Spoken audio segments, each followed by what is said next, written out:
ये आकाशवाणी है। कृपया हमारे अगले प्रसारण की प्रतीक्षा कीजिए। ये आकाशवाणी है। अब आप आज लोकसभा में प्रश्नकाल के दौरान हुई कार्यवाही की रिकॉर्डिंग सुनेंगे।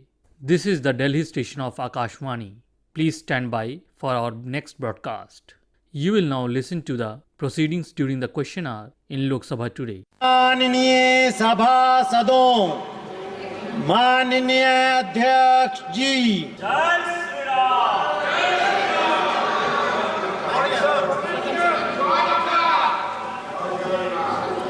प्रश्नकाल 281 281 भारत सिंह कुशवाहा। प्रश्न क्रमांक 281। क्या संस्कृति मंत्री यह बताने की कृपा करेंगे कि क्या सरकार का राष्ट्रीय संस्कृत निधि के अंतर्गत महारानी लक्ष्मीबाई राष्ट्रीय स्मारक ग्वालियर का उन्नयन नवीनीकरण करने का विचार है?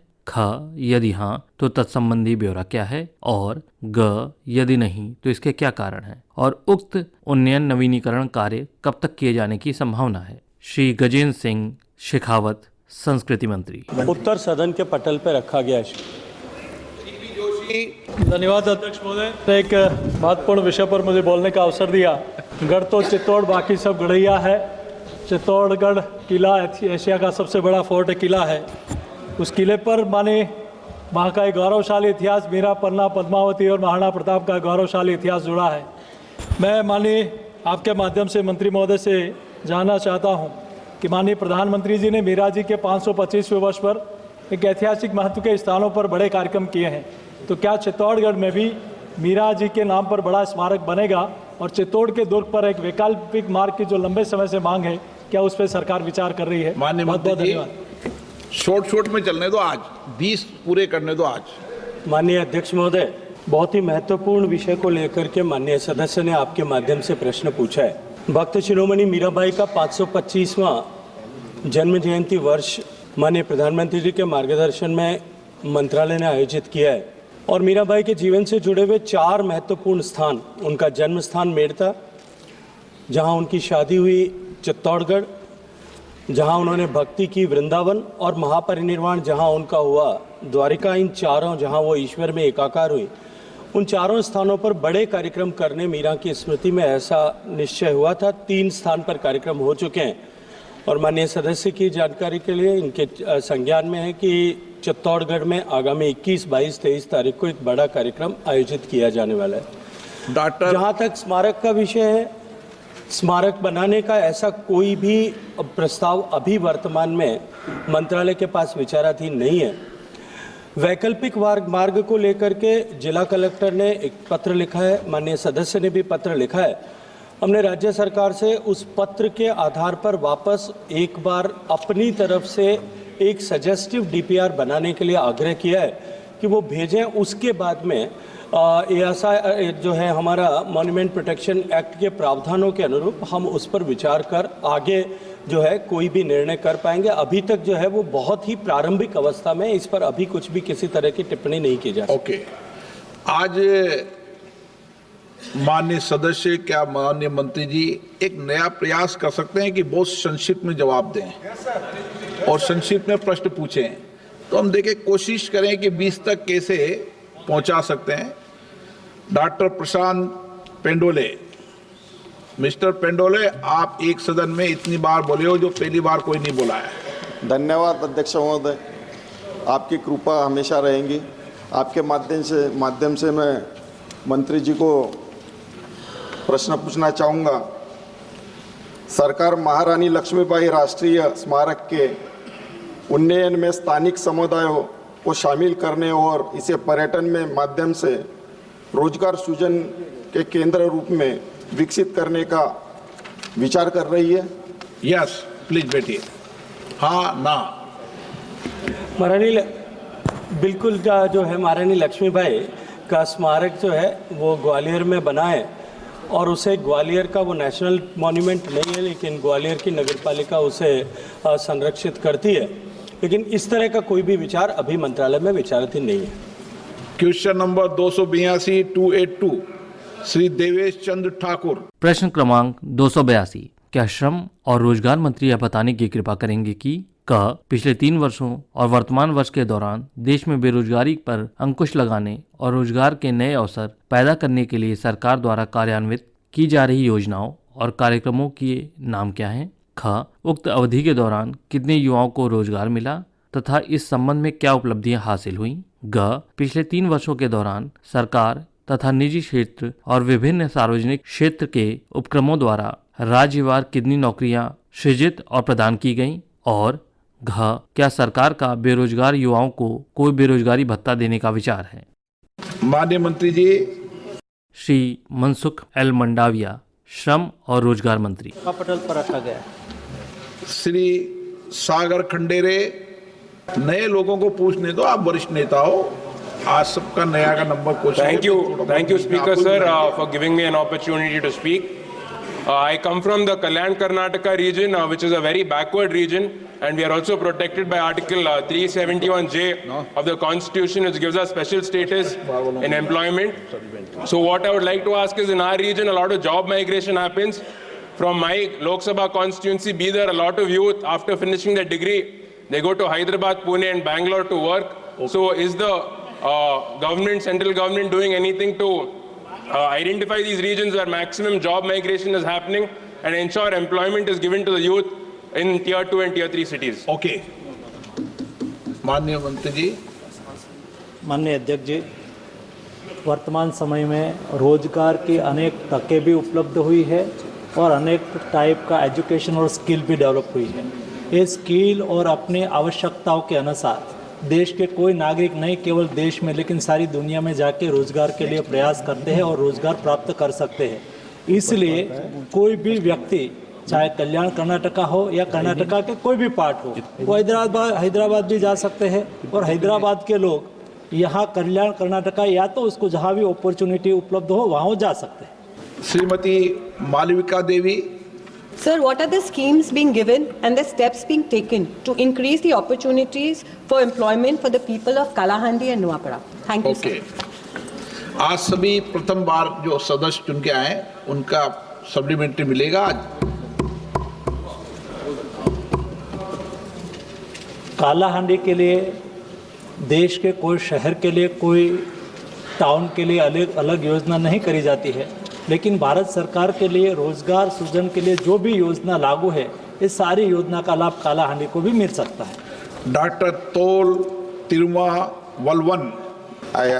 Question number 283। प्रश्न क्रमांक 283। क्या वित्त मंत्री यह बताने की कृपा करेंगे कि क क्या सरकार का देश में औपचारिक और अनौपचारिक अर्थव्यवस्था के संबंध में अलग अलग आंकड़े मौजूद हैं?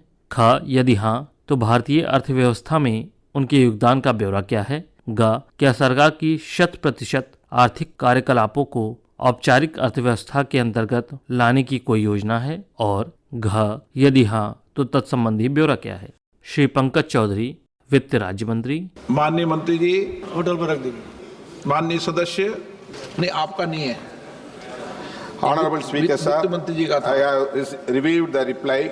The Honorable Minister has informed that 73.2% of all workers engaged in the non-agriculture sector were in the informal sector during the period from July 2023 to June 2024.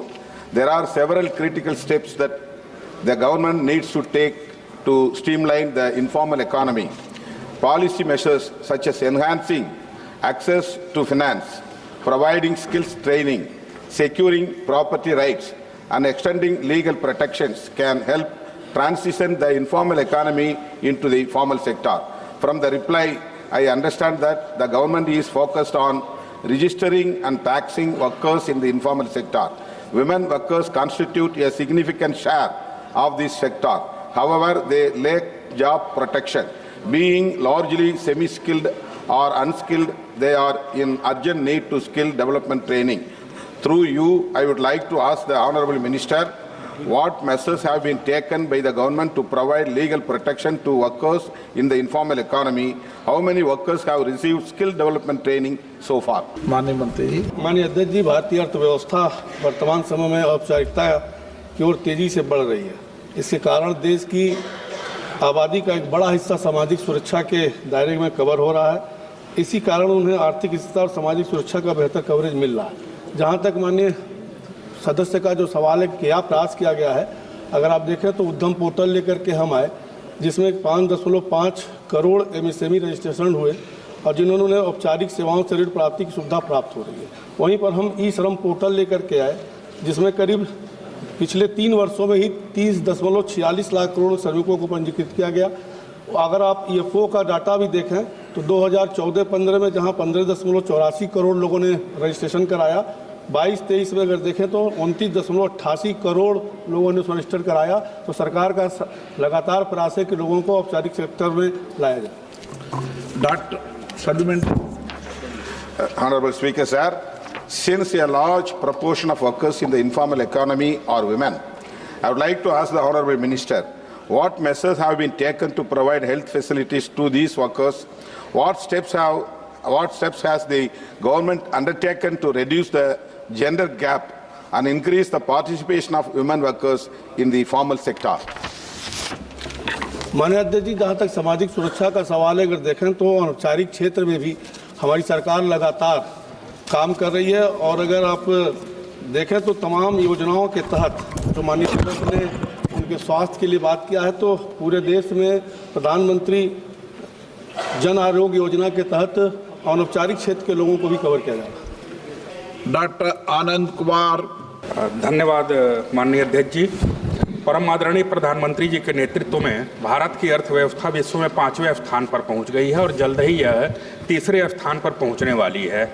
इस बढ़ती हुई अर्थव्यवस्था में सूक्ष्म, लघु और मध्यम उद्यमों का बहुत बड़ा योगदान है। मैं माननीय वित्त राज्य मंत्री जी से जानना चाहता हूं कि MSME सेक्टर के औपचारिकीकरण के लिए सरकार क्या प्रयास कर रही है। माननीय अध्यक्ष जी, मैंने पहले ही बताया कि जो हमने पोर्टल लॉन्च किया उसके तहत कहीं ना कहीं भारी वृद्धि उसमें हुई है। और अगर देखें तो MSME का जहां दायरा पहले 2015 में 21.9 लाख थी, वहीं 2024 में बढ़ करके 5.5 करोड़ हो गई। क्वेश्चन नंबर 284 284 डॉक्टर के सुधाकर। 284 सर। प्रश्न क्रमांक 284। क्या श्रम और रोजगार मंत्री यह बताने की कृपा करेंगे कि क समाधान पोर्टल पर राज्यवार और वर्षवार कितनी शिकायतें दर्ज की गई हैं? ख वर्षवार और राज्यवार कितनी शिकायतों का समाधान किया गया है? ग वर्षवार और राज्यवार कितनी शिकायतें लंबित हैं? घ इन शिकायतों का समाधान में औसतन कितना समय लगा? और अंग इन लंबित शिकायतों के त्वरित समाधान के लिए क्या कदम उठाए गए हैं? माननीय मंत्री जी। श्री मनसुख एल मंडाविया, श्रम और रोजगार मंत्री। पर रखा गया है। माननीय सदस्य। Sir, Speaker sir, the Samadhan portal has been a very significant digital initiative of the government in recording and resolving the disputes between workmen, industry management and trade unions. Additionally, there are also a state level mechanisms to address such disputes. I would like to ask in this regard, how is the Ministry of Labour and Employment collaborating with state labour departments to align Samadhan with regional grievance mechanisms for a better efficiency? That is my first question. माननीय अध्यक्ष महोदय, समाधान portal ये company में काम करने वाले कामगार, उसके सैलरी रिलेटेड इश्यूज, उसके ग्रेजुएटी रिलेटेड इश्यूज, उसका रोबस्ट रूप में समाधान करने के लिए 2019 में बनाया गया। ये समाधान पोर्टल के तहत कोई भी व्यक्ति को ग्रीवेंस है तो वहाँ पर रजिस्टर करा सकते हैं और समय पे ही उसका निपटान हो जाए उसके लिए प्रयास करा जाता है, और उसके साथ काउंसलिंग करा जाता है। उसके लिए स्टेट गवर्नमेंट और सेंट्रल गवर्नमेंट दोनों साथ में मिलकर काम करते हैं। एक रोबस्ट व्यवस्था और सिस्टम बनी हुई है और वहाँ अपनी ग्रीवेंस, अपना इश्यू को रख के उसका समाधान निकाला जा सकता है। माननीय सदस्य। Speaker sir, we know that the workers in the unorganized sector constitute more than 80% of the total workforce. So I would like to understand in this regard, what are the ways, though we have a e-Shram portal, whether we can consider the unorganized sector and try to inculcate them or involve them in the new portals that is available now, Samadhan portal, can we integrate both eShram and Samadhan and have ultimately one digital platform?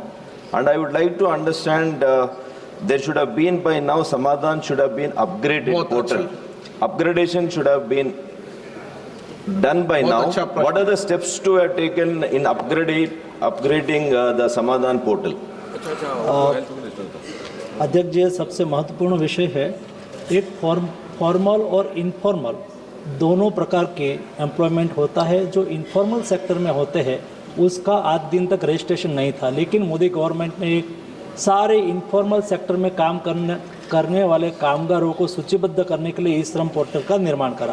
और आज मुझे बताते हुए खुशी हो रही है कि 30 करोड़ से अधिक ऐसे इनफॉर्मल एक्टिविटी से जुड़े हुए लोगों ने अपना रजिस्ट्रेशन कराया है। उसका भी कोई ग्रीवेंस है, उसका भी कोई इश्यू है, और उनका ग्रीवेंस को रिड्रेसल के लिए भी वो समाधान पोर्टल पर जा सकते हैं। नहीं केवल फॉर्मल, इनफॉर्मल सेक्टर के लोग भी वहाँ समाधान के लिए अप्लाई करके अपना इश्यू को रिजोल्व कर रहे हैं। सुश्री वर्षा गायकवाड़। सम्मानीय अध्यक्ष महोदय, MSMEs के 85,000 से ज़्यादा अधिक मामले जो है वो समाधान पोर्टल पे प्रलंबित है, जिनमें से 26,876 करोड़ के रुपए दायित्व भी शामिल है। MSEFC के फैसले के बावजूद कंपनियों का भुगतान नहीं मिल पा रहा है। सरकार MSME को तेज़ी से न्याय दिलाने के लिए और अपीलों की प्रक्रिया को जल्द करने के लिए क्या कदम उठा रही है?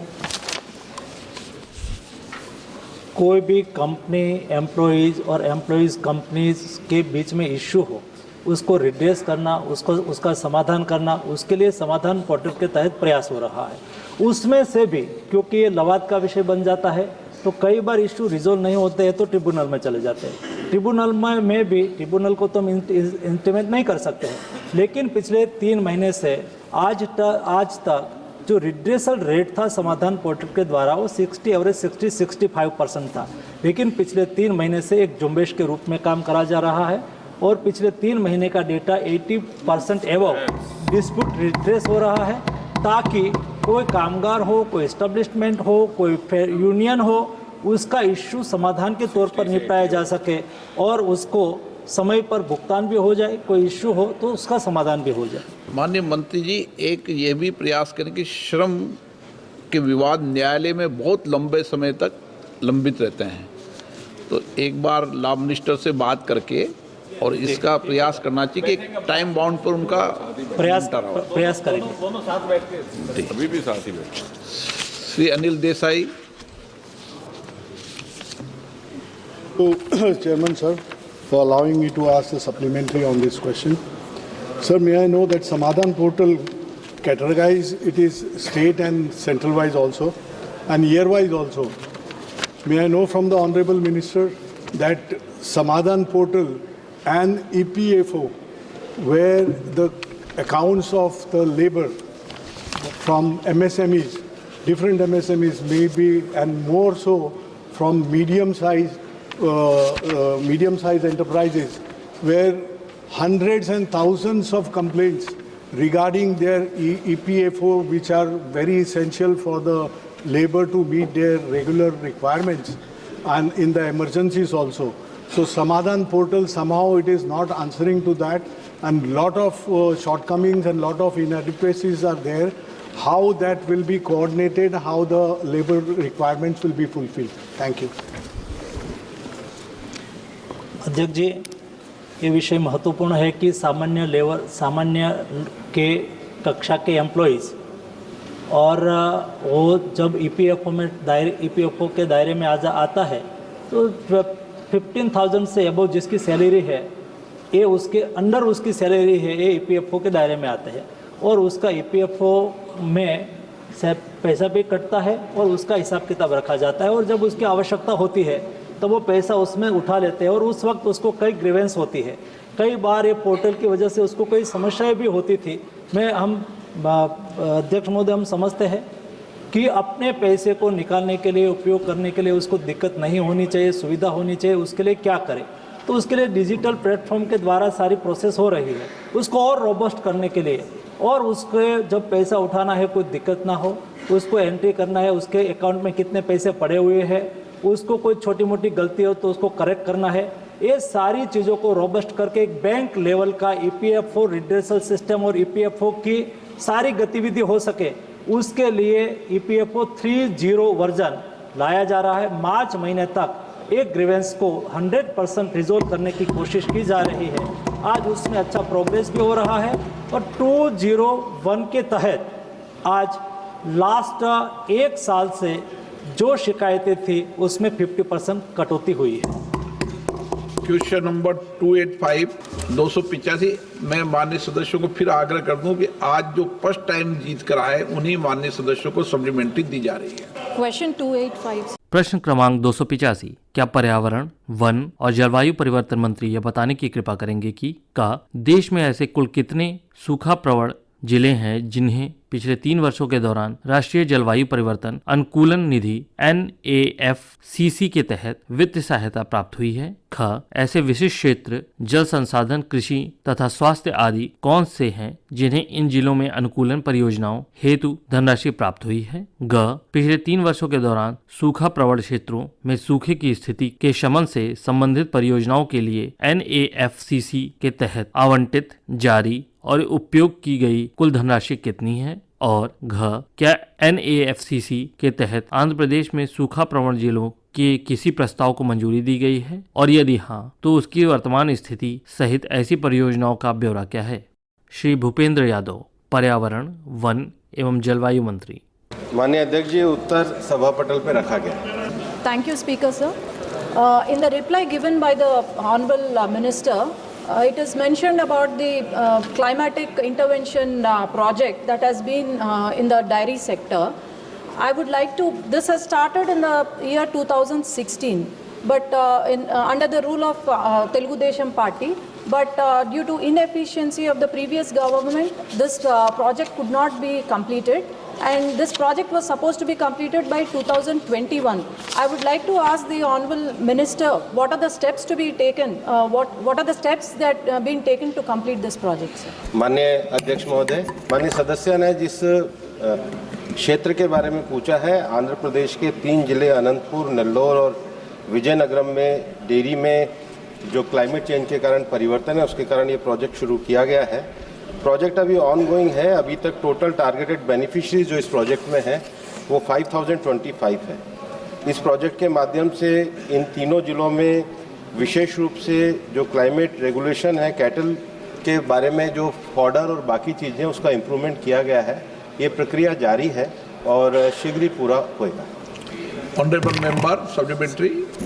Sir, my constituency Nandyal has a highest deficit rainfall, sir. That is about 89%. Out of 29 mandals, 28 mandals are rain-fed mandals, and 16 mandals have been declared drought, severely drought-hit areas, sir. I come from Rayalaseema region, where AP Disaster Management Authority has declared about 54 mandals from Rayalaseema region as drought-hit areas.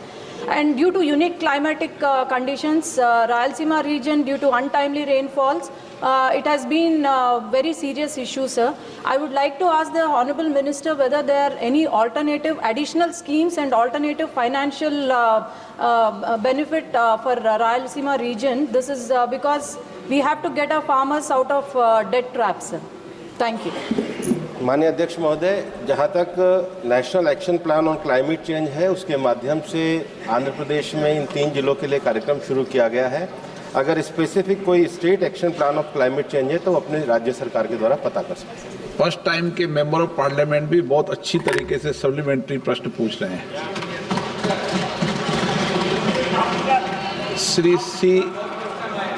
Shri C Kiran Kumar Reddy. Speaker sir, thank you very much for giving me this opportunity. I want to ask the Honourable Minister in regard to my state Telangana, which is facing severe drought in regions such as Nalgonda, Karimnagar, Jangam and Nizamabad. However, under the National Adaptation Fund for Climate Change, only Mahbubnagar district has received funding for drought mitigation with an allocation of 24 crores. What is the current status of the expenditure of these 24 crores in Mahbubnagar? And at the same time, Additionally, are these plans getting into other districts which are also drought affected like Nalgonda, Karimnagar under NAFCC in the near future? Thank you very much. माननीय अध्यक्ष महोदय, जो 847 करोड़ रुपया इस adaptation plan के लिए दिया गया था वो 4 क्षेत्रों के लिए दिया गया था। एक कृषि क्षेत्र के विकास के लिए, एक जल प्रबंधन के लिए, एक इकोसिस्टम और बायोडायवर्सिटी के लिए और एक फॉरेस्ट्री के लिए। उस कार्यक्रम के अंतर्गत जहां तक तेलंगाना का विषय है, महबूब नगर में कृषि कार्य के लिए दिया गया था, जिस पर अभी कार्रवाई जारी है। Doctor C.N. Manjunath, doctor Manjunath best cardiologist doctor हैं, कभी जरूरत हो तो आप उनकी सलाह ले सकते हैं। Many thanks to the Honorable Speaker for giving this opportunity to ask the Honorable Minister for Forest and Welfare. Today, in our constituency, there is a lot of elephant intrusions happening in our constituency across the segments of Banerghatta, Satnur and Kanakpura, and the elephants are killing the farmers and also destroying the crops. I want to ask from the Honorable Minister, how much of fund is released towards preventive measures from the Campa fund? Because Campa fund has got sufficient money. I request the Honorable Minister for Forest to release some from the Campa fund to erect a barricade along 70 kilometers to prevent elephant intrusions, so that this sort of killings and trampling of deaths is happening. Okay. So the other thing is, if the forest employee dies, the compensation is about 25 lakhs. If a farmer dies, it is only 15 lakhs. I want this compensation to be equal to that of a forest employee. So I request the Honorable Forest Minister to release immediately some grants from the Campa fund to erect a barricade to prevent the elephant intrusion. Thank you, sir. माननीय अध्यक्ष महोदय, जो मूल प्रश्न है वो adaptation के संबंध में है। वर्तमान में क्लाइमेट चेंज के कारण जो अडेप्टेशन में सूखा आदि का विषय है उसके संबंध का है। जहाँ तक हाथियों के प्रश्न है और उन्होंने हाथियों के उत्पात के विषय में जो मानव मृत्यु के बारे में कहा गया है और कैंपा फंड के बारे में डिमांड करी है, वो इससे अलग विषय है। माननीय सदस्य महोदय अपने संसदीय क्षेत्र का विषय मुझे लिख करके देंगे तो हम उनका समाधान करेंगे और मैं उनको गाइडलाइन भी उपलब्ध कराऊंगा। Shrimati Prabha Mallikarjun. Thank you, Speaker, sir. I would like to know what specific steps is the government taking to ensure that Karnataka's drought-prone districts receive adequate funding and priority under the National Adaptation Fund for Climate Change NAFCC, especially considering its vulnerability in the recent years. Thank you, Speaker, sir. माननीय अध्यक्ष महोदय, कर्नाटक के लिए अलग से उपलब्ध कराए जा रहे हैं, इस फंड के अंतर्गत कोई व्यवस्था नहीं। श्रीमती प्रियंका गांधी वाडा। I would ask, Honorable Speaker, sir, I would like to add to the question on the animal-man conflict. In my constituency of Wayanad, in the last 1 year, 90 people have been affected by this conflict, and just yesterday there was an attack by wild animals, by a wild elephant on someone. So I would also like to ask that the compensation be increased, especially for farmers and for ordinary people who are being affected by this conflict. Thank you. माननीय अध्यक्ष महोदय की माननीय सदस्य ने जो प्रश्न पूछा है वो इस मूल प्रश्न से अलग है। उनका जो वायनाड क्षेत्र है, वायनाड क्षेत्र में विशेष रूप से 3 तालुका क्षेत्रों में, मनंतवाड़ी में, सुल्तान भट्टी में और वैतरी में, वहाँ पर मैं खुद गया था। हम लोगों ने पूरी टीम बनाई थी। हमारे द्वारा वहाँ पर एडमिनिस्ट्रेशन और फॉरेस्ट के द्वारा एकीकृत रूप से कार्य किया गया था। ये जो कॉन्स्टिट्यूंसी है ये केरल, तमिलनाडु और हमारे कर्नाटक, इन तीनों का एक बड़ा क्षेत्र है। उसमें जो संयुक्त क्षेत्र है उसके अंतर्गत ये कॉन्स्टिट्यूंसी आती है। क्योंकि प्रश्न मूल प्रश्न के साथ नहीं है, लेकिन हमारी सरकार के द्वारा जो कार्य किए गए हैं उसकी कॉपी में उनको उपलब्ध करा। Question number 286 Shri Sudhir Gupta. Question क्रमांक 286। प्रश्न क्रमांक 286। क्या शिक्षा मंत्री यह बताने की कृपा करेंगे कि क क्या सरकार के पास देश में फर्जी विश्वविद्यालयों के बारे में कोई आंकड़े हैं? यदि हाँ, तो राज्यवार ब्यौरा क्या है? घ, क्या फर्जी विश्वविद्यालयों के स्वामियों के विरुद्ध कोई कानूनी कार्रवाई की गई है? और यदि हाँ, तो तत्संबंधी राज्यवार ब्यौरा क्या है? ग, क्या सरकार के पास फर्जी विश्वविद्यालयों में पढ़ने वाले छात्रों के बारे में कोई आंकड़े हैं? और यदि हाँ, तो सरकार ने छात्रों के पक्ष में क्या कदम उठाए हैं? और घ, ऐसे फर्जी विश्वविद्यालयों के विरुद्ध जनता को सचेत करने के लिए नोटिस जारी करने के अलावा सरकार द्वारा क्या उपचारात्मक कदम उठाए गए हैं? माननीय मंत्री जी। डॉक्टर सुकांत मजूमदार, शिक्षा राज्य मंत्री। कहा गया है अध्यक्ष। माननीय अध्यक्ष जी, मेरे प्रश्न का समाधानकारक उत्तर तो दिया है और यूनिवर्सिटी ग्रांट कमीशन ने 21 ऐसी फर्जी यूनिवर्सिटियों को वेबसाइट पर डाला है। हो गया ना, तो धन्यवाद राज्य जी धन्यवाद। मैं इसमें जानना चाहता हूं कि क्या सिर्फ यूनिवर्सिटी जो फर्जी डिग्री उपलब्ध कराती है ऐसे बच्चों को सिर्फ धोखाधड़ी की श्रेणी में ही रखा गया है? क्या मंत्रालय इनकी सजाओं को सख्त करने के लिए कोई सिफारिश करेगा ताकि सामान्य धोखाधड़ी की श्रेणी से उठकर ऐसे बच्चे जो फर्जी डिग्री प्राप्त करके और अपना जीवन बर्बाद कर लेते हैं उनके लिए कोई सख्त सजाएं ऐसी यूनिवर्सिटियों के लिए करने का कोई प्रावधान करेंगे क्या? अध्यक्ष महोदय, कि जैसे आपके माध्यम से मैं ऑनरेबल मेंबर को बताना चाहता हूं कि शिक्षा कॉन्करेंट लिस्ट में आता है एंड लॉ एंड ऑर्डर मूलतः स्टेट की विषय है। तो स्वाभाविक है कि यूजीसी हर सेशन के पहले जो फेक यूनिवर्सिटीज़ है उसका लिस्ट अपने वेबसाइट में जारी करता है और उसके साथ साथ जो रिकॉग्नाइज्ड यूनिवर्सिटी है उनका भी लिस्ट यूजीसी की वेबसाइट में रहती है और हम time to time state government को लेटर लिखते हैं। इवन लास्ट 10 अक्टूबर को हमारी सेक्रेटरी साहब ने सारे राज्य सरकारों को लिखा कि आपके स्टेट में जिन स्टेटों में है जो 21 जो फेक यूनिवर्सिटीज़ है कि आपके स्टेट में फलाना फेक यूनिवर्सिटी है, आप इसमें व्यवस्था लीजिए।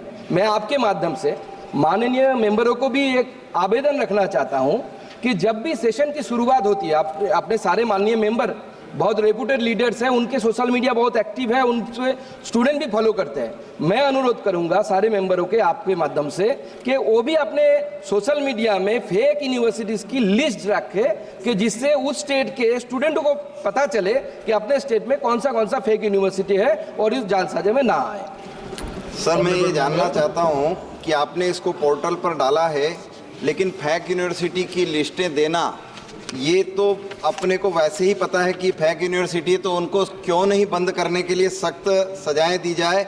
और जो आपने पोर्टल पर डाला है वह जिलेवार विभाजित नहीं है, पूरे देश की यूनिवर्सिटियों को बच्चे नहीं देख पाते हैं, तो क्या आप पोर्टल को सुधार कर और उन सूचियों को जिलेवार करेंगे? क्या ऐसे राज्यों के नाम आप घोषित करेंगे जिनको आपने सूचित किया और उसके बावजूद वहाँ यूनिवर्सिटियाँ कार्यरत है? आपने इसका समाधान कारक उत्तर तो दिया मगर यूनिवर्सिटियों को राज्यवार विभाजित नहीं किया, जो मेरे मूल प्रश्न में था। माननीय अध्यक्ष जी, आपके माध्यम से मैं माननीय सीनियर मेंबर को बताना चाहता हूँ कि पूरे देश में लगभग अभी 21 यानी 21 फेक यूनिवर्सिटीज़ है और जैसे मैंने पहले क्वेश्चन में आंसर दिया कि लॉ एंड ऑर्डर ये स्टेट का मैटर है। यहाँ पे डायरेक्टली हम जाके अगर खूब हस्तक्षेप करेंगे फिर फेडरल स्ट्रक्चर पे प्रश्न आ जाता है। तो मेरे पास लिस्ट है, मैं स्टेट वाइज फिर भी मैं थोड़ा पढ़ देता हूँ। नहीं, उन्होंने जो पूछा है कि आप ऐसा करने वाले हैं क्या राज्य वाइज? ये जो सजेशन है वो सजेशन को मैं नोट करता हूँ और मेरे पास स्टेट वाइज वॉरा भी है, मैं उनको या बाकी मेंबरों को जिनको चाहिए मैं उनको उपलब्ध करा दूंगा। और मुझे लगता है कि यूजीसी टाइम टू टाइम व्यवस्था लेती है और हम रीट पिटीशन भी करते हैं, कोर्ट में भी जाते हैं, लेकिन लॉ एंड ऑर्डर मूलतः स्टेट की विषय, हम स्टेट को आग्रह कर सकते हैं कि आप व्यवस्था लो और स्टेट व्यवस्था लेगी तो उसके ऊपर धोखाधड़ी के केसेस होंगे। और बाकी जो उन्होंने सजेशन दिया है मैंने उसको नोट किया है। श्री धैर्यशील संभाजी राव माने। सर, अभी मंत्री महोदय ने सर लिस्टेड है भाई, सर लिस्टेड है, लिस्टेड सर। इतनी गलती यूनिवर्सिटीज दादा, इतनी गलती मैं नहीं करता हूँ, आप करते हो। फेक यूनिवर्सिटीज़ के बारे में आदरणीय मंत्री महोदय ने विस्तृत में उत्तर दिया। मैं in addition to what a senior member said, sir, पिछले 10 सालों में कितनी फेक यूनिवर्सिटीज़ पे कार्रवाई गवर्नमेंट ने की है, और बहुत सारे अच्छे ऐसे बच्चे हैं जिनको जिसका भविष्य दांव पे लगा हुआ है। दूर दरियाद गाँवों में एडवर्टीजमेंट किए जाते हैं और उस एडवर्टीजमेंट को देख के बच्चे वहाँ एनरोल कर लेते हैं। उनको पता नहीं रहता ऑथराइज्ड क्या है, अनऑथराइज्ड क्या है। तो उसको क्लैरिटी लाने के लिए गवर्नमेंट क्या कर रही है, और अगर ऐसे बच्चों ने कहीं एडमिशन किया है, वहाँ से वो पास आउट हो गए, तो उनके भविष्य के बारे में गवर्नमेंट क्या सोच रही है?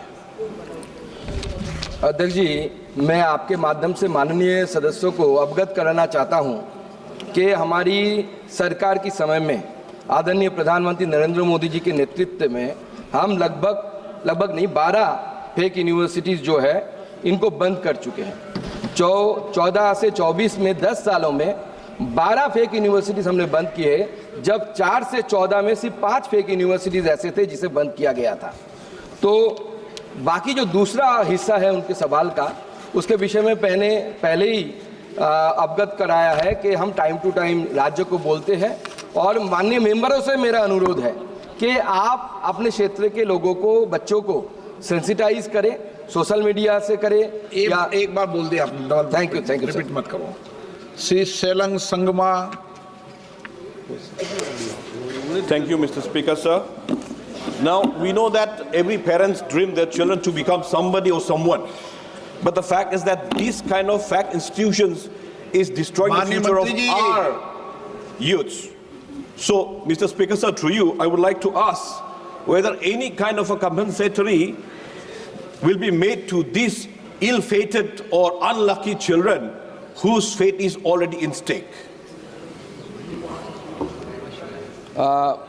Adhyaksh ji, I think this question is quite similar to the previous question, and as I mentioned, now according to the UGC Act, we recognize the universities either by the 2F or by the Section 3 of the UGC Act. Other than that, some people sometimes they open such kind of institution which either bearing the name or word university or may not be. But time to time, we also notify that, and if, as you know, that it is the duty of the state government to take the action, because law and order is the pivotal work, it is the function of the state government. Question is repetition, so what can I do? Doctor Shivaji कलके। Thank you speaker sir, आपने मुझे allow किया।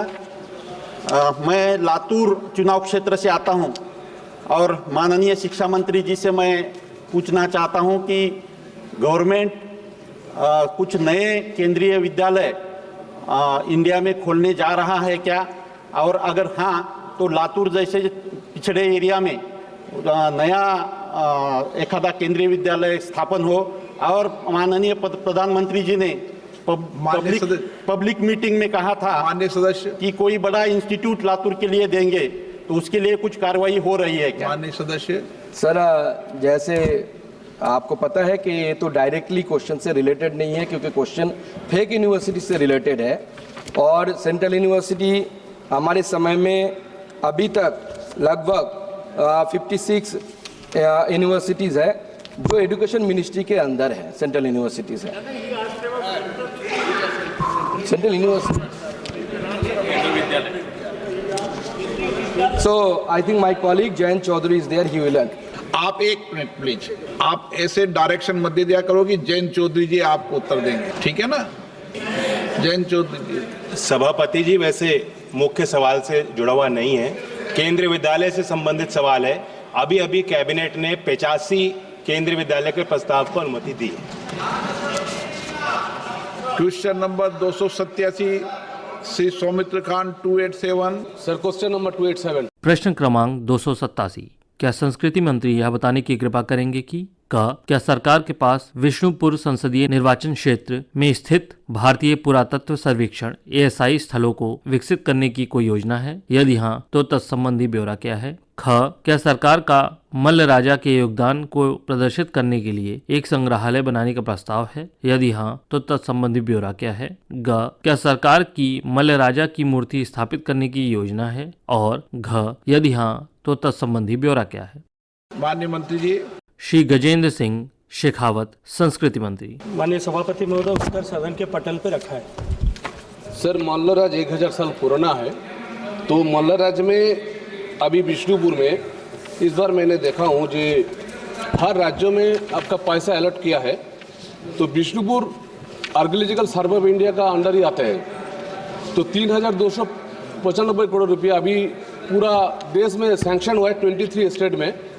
तो विष्णुपुर के लिए, Vishnupur मल्लराज district के लिए षडेश्वर बाबा मंदिर, राजमंच और विष्णुपुर लालबांध का ऊपर रोपवे के लिए कुछ भी प्रावधान है क्या? कुछ भी सैंक्शन नहीं हुआ, तो इसका पीछे कारण क्या है?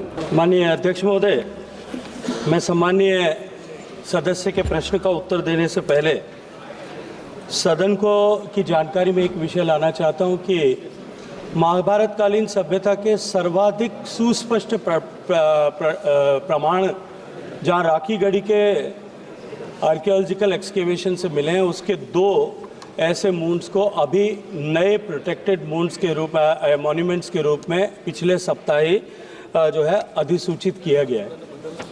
माननीय सदस्य ने विष्णुपुर मंदिर, नहीं, मैं आपके ज्ञानवर्धन के लिए निवेदन कर रहा हूँ। विष्णुपुर मंदिर समूह परिसर को लेकर के माननीय सदस्य ने प्रश्न किया है। आर्कियोलॉजिकल सर्वे ऑफ इंडिया के अधीनस्थ जितने कुल मॉन्यूमेंट्स हैं, उन सब पर उनके रखरखाव को लेकर के, उनके अपकीप मेंटेनेंस को लेकर के, उनके कंजर्वेशन को लेकर के प्रत्येक वर्ष एक प्रोग्राम बनाया जाता है। उसमें से जहां जितनी आवश्यकता और जैसी आवश्यकता, उस आवश्यकता के अनुरूप फंड्स का एलोकेशन किया जाता है। हर एक प्रोटेक्टेड मॉन्यूमेंट को हर साल कंजर्वेशन की आवश्यकता नहीं है, लेकिन जब जैसी जहां आवश्यकता है, उन प्राप्त सूचनाओं के आधार पर फंड एलोकेशन उस तरह से होता है। फंड का एलोकेशन न स्टेट वाइज होता है, न मॉन्यूमेंट वाइज होता है। इट इज़ रिक्वायरमेंट बेस्ड, और रिक्वायरमेंट के आधार पर फंड जो है वो एलोकेशन किए जाते हैं। सर, मेरा दूसरा क्वेश्चन है, विष्णुपुर सिटी को नेशनल हेरिटेज सिटी इसका घोषित हो सकता है? क्योंकि मंत्री जी, यूनेस्को भी स्वीकृति मिलेगा तो बहुत अच्छा होगा। इसका आंसर सर। इस तरह का कोई जो है अभी तक इस तरह का कोई प्रस्ताव मंत्रालय के विचारस्थ नहीं है, लेकिन विष्णुपुर मंदिर समूह को पहले से वर्ल्ड हेरिटेज कमेटी द्वारा अधिसूचित किए जाने के लिए टेंटेटिव लिस्ट में पहले से भारत सरकार की तरफ से प्रस्ताव वहां भेजा जा चुका है। श्री संबित पात्रा। धन्यवाद माननीय अध्यक्ष जी। माननीय अध्यक्ष जी, प्रधानमंत्री संग्रहालय एवं पुस्तकालय, prime minister museum and library की एक वार्षिक आम बैठक AGM में इस मुद्दे को उठाया गया था कि भारत के प्रथम प्रधानमंत्री पंडित जवाहरलाल नेहरू और कुछ महत्वपूर्ण व्यक्तित्व जैसे एडविना माउंटबेटन, जगजीवन राम, जयप्रकाश नारायण जी के मध्य पत्राचार हुआ।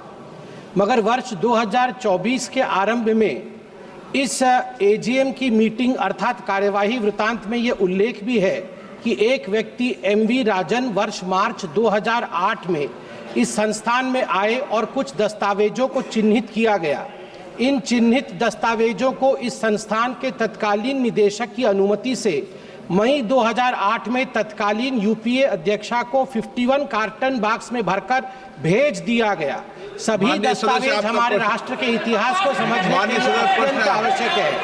माननीय सदस्य, मैं चाहता हूं माननीय मंत्री जी से, सरकार से अनुरोध है कि संस्कृति मंत्रालय इस मामले की सत्यता की जांच करे। पूर्व प्रधानमंत्री पंडित जवाहरलाल नेहरू से जुड़े इन सभी कागजातों को वापस प्रधानमंत्री संग्रहालय में उपलब्ध कराएं। माननीय सदस्य प्लीज। आप मंत्री जी जवाब दें। माननीय अध्यक्ष महोदय, क्योंकि प्रश्न संदर्भित प्रश्न से सम्मानीय सदस्य ने जो प्रश्न पूछा वो कहीं संबद्ध नहीं है। उनका सुझाव है, सुझाव मैंने लिख करके रखा है, यथाचित कार्रवाई उस पर की जा सकती। Question number 288 Shrimati Jyotsna. प्रश्न क्रमांक 288, क्या पर्यावरण, वन और जलवायु परिवर्तन मंत्री यह बताने की कृपा करेंगे कि क देश में विशेषतः वायु प्रदूषण के बढ़ते स्तर को देखते हुए कतिपय उद्योगों को अनुमोदन प्राप्त किए जाने से छूट दिए जाने के पीछे क्या तर्काधार है? ख क्या सरकार ने उद्योगों को प्रदूषण नियंत्रण विनियमों से छूट दिए जाने के कारण पड़ने वाले संभावित पर्यावरणीय प्रभाव का पता लगाने के लिए कोई आकलन किया है? यदि हाँ, तो तत्संबंधी ब्यौरा क्या है? ग वायु और पानी की गुणवत्ता को बचाए रखे जाने की आवश्यकता सहित उद्योगों के लिए अनुपालन की बाध्यता कम किए जाने की स्थिति में संतुलन बनाए रखने हेतु सरकार द्वारा क्या उपाय किए गए हैं? घ क्या सरकार की यह सुनिश्चित करने हेतु वैकल्पिक निगरानी और संपरीक्षा तंत्र लागू करने की योजना है कि इस श्रेणी के तहत वर्गीकृत उद्योग पर्यावरण मानकों का पालन करें? और अंग यदि हाँ, तो तत्संबंधी ब्यौरा क्या है और यदि नहीं तो इसके क्या कारण हैं? जब नए माननीय सदस्य मैंने केदिया उनको रोक दिया था। श्रीमती ज्योत्सना चरणदास मान। Question number 288। माननीय सदस्य प्रयास करें कि जो संबंधित प्रश्न हो, संबंधित प्रश्न के आसपास ही प्रश्न पूछे। नए सदस्य से मेरा आग्रह है। माननीय अध्यक्ष महोदय, उत्तर सभापटल पर रखा गया। माननीय सदस्य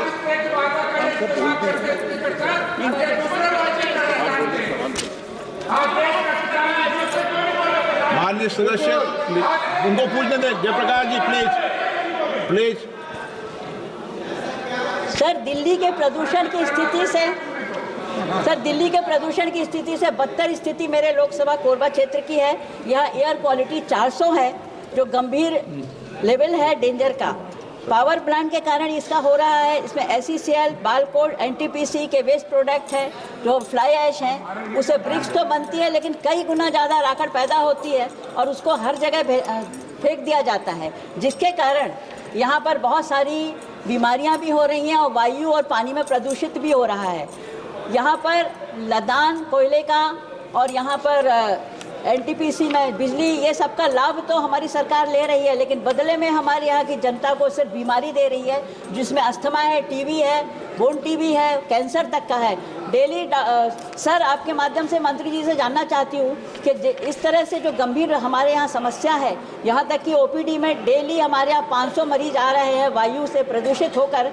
इसकी हमारी सरकार ने क्या सोच इनकी है और इन्होंने आगे क्या प्लान किया है ताकि हमें इस बीमारी से, इस प्रदूषण से निजात मिल सके? धन्यवाद। श्री भूपेंद्र यादव, पर्यावरण, वन एवं जलवायु मंत्री। माननीय अध्यक्ष महोदय, जहां तक वायु प्रदूषण का विषय है, हमारे यहाँ लगातार मॉनिटरिंग की जाती है और मॉनिटरिंग करके उसकी पूरी सूचना जनता के बीच में रखी जाती है और शेष कार्यवाही राज्य सरकार को करती है। माननीय सदस्य सप्लीमेंट्री। आप नहीं पूछना चाहते हैं? सर, मेरा तो यही प्रश्न है बार बार कि मैं इसमें लोकसभा में कई बार इस बात को बोल चुकी हूँ कि मेरे क्षेत्र की जनता के लिए सरकार, मुझे समझ में नहीं आ रहा क्या करना चाहती हैं और जो कुछ करना चाहती हैं तो उसके लिए जवाब दें। माननीय अध्यक्ष महोदय, देश के 130 शहरों में नेशनल क्लीन एयर प्रोग्राम भी चलाया जाता है। उसके अंतर्गत उन जिलों में जहाँ पर वायु प्रदूषण की समस्या और 130 शहरों में जहाँ इस प्रकार की समस्याएं हैं, उसके समाधान के लिए हम वित्तीय सहायता भी उपलब्ध कराते हैं, राज्यों को प्रोत्साहित भी करते हैं। हम सभी जिलों में जहां पर वायु प्रदूषण के अनेकों कारण होते हैं, इंडस्ट्री उसका एक कारण है, व्हीकल पोल्यूशन उसका एक कारण है, डस्ट उसका एक कारण है, वेस्ट मैनेजमेंट उसका एक कारण है, उसकी कैपेसिटी बिल्डिंग के लिए भी कार्यक्रम चलाते हैं और जो अच्छा कार्य करते हैं उनको हम प्रोत्साहित भी करते हैं। श्री चंद्रशेखर। माननीय अध्यक्ष जी, धन्यवाद। मैं आपके माध्यम से मंत्री जी से पूछना चाहता हूं, पिछले 3 वर्षों में मेरे लोकसभा क्षेत्र नगीना में गुलदार के हमलों को रोकने के लिए सरकार ने वन्यजीवी प्रबंधन और मानव वन्य जीव संघर्ष में कितनी धनराशि खर्च की है? इन निधियों का उपयोग किस प्रकार किया गया है और इसका प्रभाव क्या रहा? क्या सरकार ने धन के उपयोग की निगरानी के लिए कोई तंत्र स्थापित किया है? और माननीय अध्यक्ष जी, आप नए जो सदस्य उनका हौसला बढ़ा रहे हैं, इसके लिए आपका भी आभार। माननीय मंत्री। माननीय अध्यक्ष महोदय, ये जो प्रश्न है ये वायु प्रदूषण के संबंध में है। जो माननीय सदस्य ने प्रश्न पूछा है वो मैन एनिमल कॉन्फ्लिक्ट के बारे में पूछा है। उनके क्षेत्र में जो समस्या तेंदुए की है वो मुझसे 2 दिन पूर्व भी मिले हैं। वो विषय एक उनके क्षेत्र की समस्या का विषय जो इस प्रश्न के अंतर्गत नहीं आता है, लेकिन उनके क्षेत्र का विषय इस प्रश्न से अलग होकर के बाहर हम इसको सुलझाएंगे। डॉक्टर अमर सिंह जी। धन्यवाद स्पीकर साहब। मैं माननीय मंत्री जी से पूछना चाहता हूं। आप सब ज्ञानवान मत बनो। जब बोला स्पीकर गलती नहीं करता है तो नहीं करता है। अमर सिंह जी। मैं माननीय मंत्री जी से पूछना चाहता हूं कि मेरी कंस्टिट्यूएंसी श्री फतेहगढ़ साहब से शुरू होके लुधियाना शहर से होता हुआ एक बुढ़ा नाला दरिया है और वहां और सतलुज दरिया में डलता है। उस नाले की उस दरिया में इतना प्रदूषण है कि कैंसर, यूरेनियम, फ्लोराइड क्या क्या उसमें मिल रहा है। पंजाब सरकार बहुत सालों से कोशिश कर रही है। क्या केंद्र सरकार बुढ़ा नाला को साफ और उसको स्वस्थ बनाने की कोई कोशिश करेगी? दूसरी बात, आपने पार्ट बी का कि केंद्र सरकार ने स्टडी कराई कि नहीं कराई एग्जाम्पशंस की, उसका आपने मंत्री जी जवाब नहीं दिया। क्या आगे आप स्टडी कराएंगे? माननीय अध्यक्ष महोदय, ये विषय जो है एयर पोल्यूशन का है। ये एक स्पेसिफिक क्वेश्चन आपकी संसदीय क्षेत्र के संबंध का है, उसके लिए आप अतिरिक्त मिल सकते हैं। श्रीमती अनीता चौहान। क्या माननीय मंत्री जी यह बताने की कृपा करेंगे कि कागज नहीं होने के कारण वर्षों से खेती कर रहे लोगों को वन भूमि के पट्टे नहीं मिले मध्य प्रदेश में, उनके लिए कुछ सोचा है क्या? ये माननीय अध्यक्ष महोदय वन भूमि के पट्टों के संबंध का विषय है। माननीय सदस्य को मध्य प्रदेश सरकार के द्वारा वन भूमि के पट्टे उपलब्ध कराए जाते हैं और वो अगर वहाँ करेंगे तो ज़्यादा अच्छा होगा। और मध्य प्रदेश में सबसे बड़ी संख्या में वन भूमि के पट्टे उपलब्ध कराए गए हैं, सामने वालों को भी पता होना।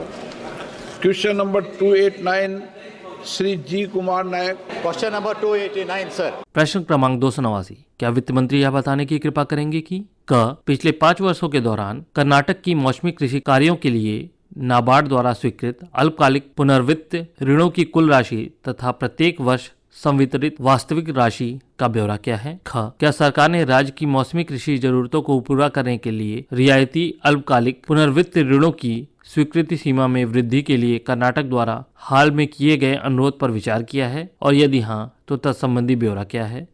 यदि नहीं तो राज्य की बड़ी कृषि आबादी, बृहद शुष्क क्षेत्रों के बावजूद 2024-2025 में कर्नाटक की अल्पकालिक पुनर्वित्त ऋणों के लिए स्वीकृत सीमा को कम करने के क्या कारण है? और क्या सरकार कर्नाटक के किसानों पर सस्ते ऋण की सीमित सुलभता के कारण बढ़े हुए वित्त बोझ और उनमें व्याप्त अशांति की स्थिति सहित इस कटौती के संभावित प्रभावों से अवगत है? और यदि हाँ तो इस समस्या के समाधान के लिए उठाए जाने वाले प्रस्तावित उपायों का ब्यौरा क्या है?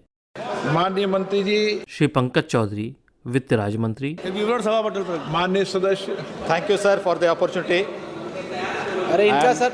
I am glad to hear from the Honorable Finance Minister that the banks in Karnataka are operating robustly and that the government's interest subvention is helping reduce farmers' interest burden by 3% for timely repayment. I would like to bring to your kind notice that the cooperative banks in Karnataka, supported by NABARD and state government, annually provide around 25,000 crores in short-term loans at 0% interest to cover 35 lakh farmers. In this connection, my question is, sir, with the short-term refinance loan limit for Karnataka reduced from 5,600 crores to 2,340 crores, how will the government ensure that the cooperative banks continue to provide 0% interest loans to marginal farmers? Will the ministry consider alternative mechanisms or additional financial support to prevent these farmers from resorting to high interest rates from private lenders, which would severely impact their financial stability? माननीय अध्यक्ष जी, माननीय सदस्य ने अपने उत्तर में ही प्रश्न में ही कहा कि कर्नाटका में सब कुछ ठीक चल रहा। जहाँ तक मैं बताना चाहता हूँ कि 2023-24 में जहाँ कर्नाटका का किसी का ग्राउंड लेवल क्रेडिट था वो 2.07% था, और अगर देखें तो पिछले वर्ष की तुलना में करीब 18.26% की बढ़ोतरी हुई है।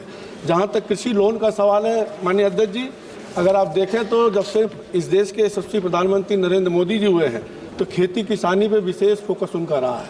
अगर 2015 में देखें तो ग्राउंड लेवल क्रेडिट जो 2014 में 7.3 लाख करोड़ था, वहीं पर 24-25 में वो बढ़ करके 27.5 लाख करोड़ किया गया। मेरा आशंका वही है सर, ऊपर राष्ट्र के स्तर पे और राज्य के स्तर पे देखने से कुछ आंकड़े छिप जाते हैं sir.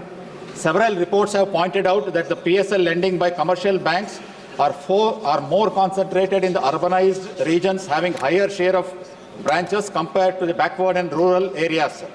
Hence, the rural cooperative banks, which cater primarily to the farmers' needs, need to be provided with greater amount of low-cost funds, which now has been reduced due to increase in PSL by commercial banks. I agree with the Honorable Minister what he has said, sir. Sir, my question is whether the Union government has analyzed per capita PSL in aspirational districts which tend to have lower PSL credit, particularly by private sector banks, on which the government seems to be relying now, sir. What steps have been taken by the government to increase PSL credit in aspirational districts? Sir, my entire area is 2 aspirational districts of Karnataka. That's why my specific question, sir, क्या कार्रवाई कर सकता है to ensure that aspirational districts do get the credit as desired? It is not enough to look at the national point of view and the state point of view. Please come down to the dry and arid areas of Karnataka and the aspirational districts of Karnataka. माननीय अध्यक्ष जी, मैंने पहले बताया कि किसानों के लिए हमारी सरकार लगातार प्रयास कर रही है, और यहाँ तक माननीय सदस्य का है कि छोटे किसानों को ऋण नहीं मिल रहा है। मैं बताना चाहता हूँ कि जो छोटे और सीमांत किसानों का ऋण की खातों की जो संख्या अगर पिछले 3 वर्षों में देखें तो लगातार उसमें वृद्धि हो रही है। अगर 2021-22 में देखें तो जहाँ 11.67 करोड़ खाते थे, वहीं पर 23-24 में बढ़ करके 13.6 करोड़ खाते हो गए। और साथ ही साथ खाते की केवल बात नहीं है, अगर 2021-22 में देखें तो 10,59,976 करोड़ जहां वितरित किया गया था, वहीं पे 23-24 में 14,39,991 करोड़ रुपया का लोन छोटे और सीमांत किसानों को दिया गया। Question number 290 Shri Vishnu Dayal Ram. प्रश्न संख्या 290। प्रश्न क्रमांक 290। क्या पर्यटन मंत्री यह बताने की कृपा करेंगे कि क्या सरकार ने झारखंड राज्य में जनजातीय पर्यटन और एथनिक टूरिज्म को बढ़ावा देने के लिए कोई कदम उठाए हैं? ख, यदि हाँ तो राज्य में जनजातीय पर्यटन और एथनिक टूरिज्म को बढ़ावा देने के लिए आवंटित और उपयोग की गई धनराशि सहित कार्यान्वित योजना और कार्यक्रमों का ब्यौरा क्या है? और ग, यदि नहीं तो इसके क्या कारण है तथा इस संबंध में सरकार के समक्ष आने वाली चुनौतियां या बाधाएं यदि कोई हों तो क्या हैं? माननीय मंत्री जी। श्री गजेंद्र सिंह शेखावत, पर्यटन मंत्री। Sir is laid on the table of the House, sir. धन्यवाद अध्यक्ष जी। जनजातीय क्षेत्रों में होम स्टे पर्यटकों की संख्या बढ़ते जा रही है और इस दिशा में भारत सरकार के पर्यटन मंत्रालय द्वारा एक अच्छी पहल की गई है। करीब 1000 होम स्टे को विकसित करने के लिए योजना बनाई गई है ऐसे गाँवों में जहाँ पर्यटन की क्षमता है। तो मैं माननीय मंत्री जी से आपके माध्यम से जानना चाहता हूं कि झारखंड जैसे जनजाति बाहुल्य राज्य में ऐसे होम स्टेज की कितनी संख्या है और उसके लिए कितनी धनराशि आवंटित करने का प्रस्ताव है? धन्यवाद। माननीय अध्यक्ष महोदय, माननीय प्रधानमंत्री जी के नेतृत्व में जनजातीय क्षेत्र के लोगों की आजीविका और उनके जीवन स्तर में सुधार करने के लिए एक वृहद योजना जनजातीय उत्तम ग्राम अभियान ऐसा प्रारंभ किया गया है। उसी के एक उपांग के रूप में उसी को सपोर्ट करते हुए टूरिज्म मिनिस्ट्री ने 1000 होम स्टेज ऐसे बनाने का प्रस्ताव उसके साथ रखा है, जिसमें 5 लाख रुपए एक नया होम स्टे बनाने के लिए, 5 लाख रुपए एक कम्युनिटी ऐसा फैसिलिटी सेंटर बनाने के लिए बिटवीन द होम स्टेज, और 3 लाख रुपए अगर कोई होम स्टे किसी अपग्रेडेशन के लिए आवश्यकता है ऐसा देने का हमने प्रावधान किया है। अभी राज्य सरकारों से इस तरह के प्रस्ताव आमंत्रित किए गए। और एक बार पूरे प्रस्ताव सब आ जाने के बाद ही कौन से राज्य को कितने होम स्टेज एलोकेट होंगे उसके बारे में मैं कोई जो है ठोस वक्तव्य यहाँ दे पाऊंगा। अध्यक्ष जी, यद्यपि कि पर्यटन को विकसित करने की प्राथमिक जवाबदेही राज्य सरकारों और केंद्र शासित प्रदेशों की है, तथापि भारत सरकार के द्वारा स्वदेश दर्शन स्कीम और प्रसाद स्कीम के अंतर्गत वित्तीय सहायता प्रदान की जा रही है। झारखंड राज्य के लिए इको सर्किट टूरिज्म को विकसित करने के लिए 30.44 करोड़ की राशि दी गई थी। मैं माननीय मंत्री जी से आपके माध्यम से जानना चाहता हूं कि उस राशि का किस प्रकार उपयोग किया गया, क्या पूरी राशि का उपयोग किया गया या नहीं किया गया, और नहीं किया गया तो इसके लिए क्या कारण थे, और इस दिशा में पूरी राशि का उपयोग हो क्या कार्रवाई करने का प्रस्ताव माननीय मंत्री जी रखते हैं। माननीय अध्यक्ष महोदय, स्वदेश दर्शन के development of eco tourism circuit at Dalma बेटा नेशनल पार्क, इसके लिए भारत सरकार से जो प्रोजेक्ट सैंक्शन किया गया था, it was one of the total 76 project sanction, जिनकी कुल लागत लगभग 5200 करोड़ रुपए एस्टिमेट की गई थी, जिसमें से 5000 करोड़ रुपया लगभग 4994 करोड़ रुपए लीज किया जा चुका है। इस पर्टिकुलर प्रोजेक्ट में भी 33 करोड़ 44 लाख रुपए का एस्टिमेटेड प्रोजेक्ट जो है वो सैंक्शन किया गया था, जिसमें से 28 करोड़ रुपए अब तक रिलीज किए जा चुके हैं। 76 प्रोजेक्ट्स में से 75 प्रोजेक्ट 100% फिजिकली कंप्लीट हो गए, ऐसा राज्यों ने संसूचित किया है। इसके बारे में और भी विस्तार से जो भी जानकारी माननीय सदस्य चाहते हैं, एक बार मेरे कार्यालय में कभी भी स्वागत है, उनका आएँ, हम बैठ करके इसके बारे में और भी जानकारी जो माननीय सदस्यों को चाहिए वो सब सदस्यों को उपलब्ध करें। श्री धवन पटेल। माननीय अध्यक्ष जी, मैं आपके माध्यम से माननीय कल्चर मिनिस्टर से मंत्री जी से पूछना चाहता हूं कि मेरे लोकसभा क्षेत्र वलसाड़ में वलसाड़, नवसारी और डांग की तरफ ध्यान आकर्षित करना चाहता हूं। मेरे क्षेत्र में Tithal, Nargol beach, Umargam beach, Wilson hills, Saputara, Don hills के साथ साथ रामायण से जुड़े हुए शबरीधाम और उनाई माता जैसे पवित्र तीर्थ स्थान भी आए हुए हैं। तो मैं माननीय मंत्री जी से पूछना चाहता हूं कि सरकार के स्वदेश दर्शन योजना में शामिल करने की कोई योजना है? अगर योजना है तो हमारे क्षेत्र के लिए ये एक नई दिशा देने का काम करेगा। धन्यवाद।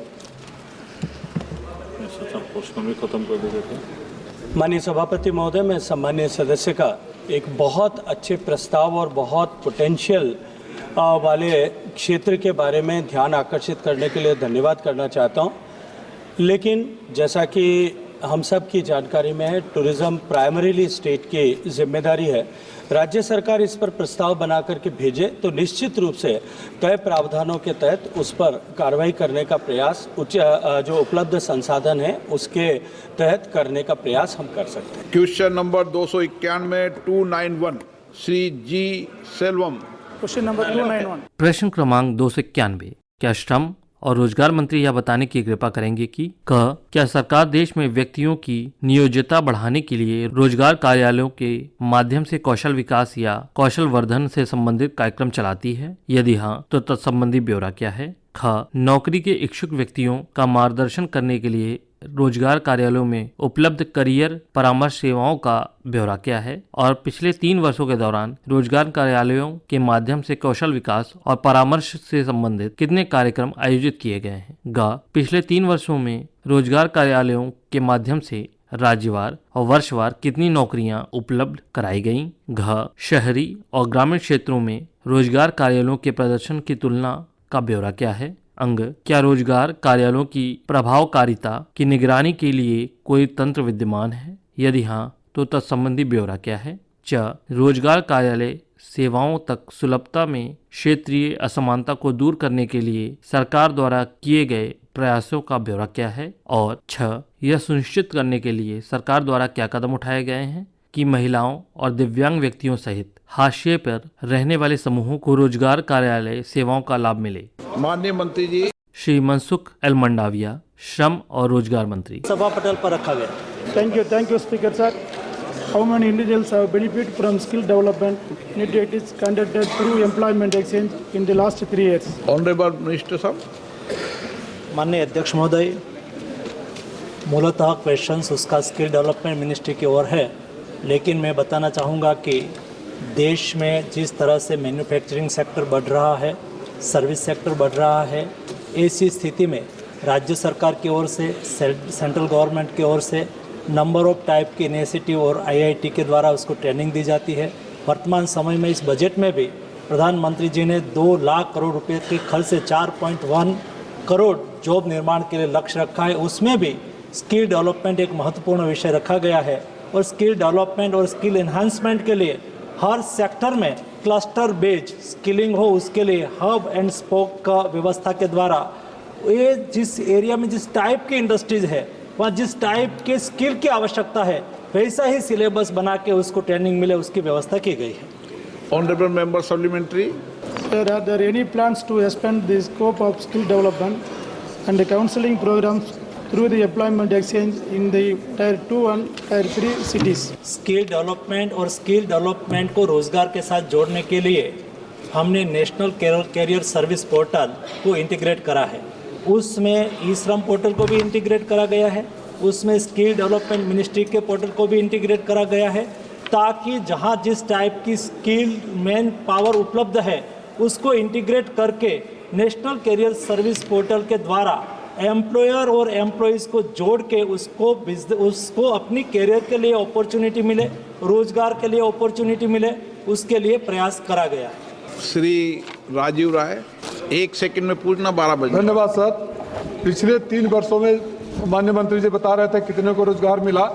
मैं ये जानना चाहता हूँ कि 3 वर्षों में कितने लोगों की कटौती हुई, छटनी हुई और कितने लोग बेरोजगार हो गए, इसका डेटा भी कोई सरकार के पास है क्या? मंत्री जी, और संविदा पर जो नौकरी है उसको स्थायी करने का कोई विचार है आपको? अध्यक्ष महोदय, रोजगार के साथ जुड़ना और उसको वहाँ और अच्छी जगह पे रोजगार की अपॉर्चुनिटी हो तो वहाँ माइग्रेट होना ये स्वाभाविक है, जुड़ते भी रहते हैं और कई लोग दूसरे जॉब में भी ज्वाइन करते रहते हैं। अभी आप आज लोकसभा में प्रश्नकाल के दौरान हुई कार्यवाही की रिकॉर्डिंग सुन रहे थे। You were listening to the proceedings during the question hour in Lok Sabha today. This broadcast came to you from Delhi station of Akashvani.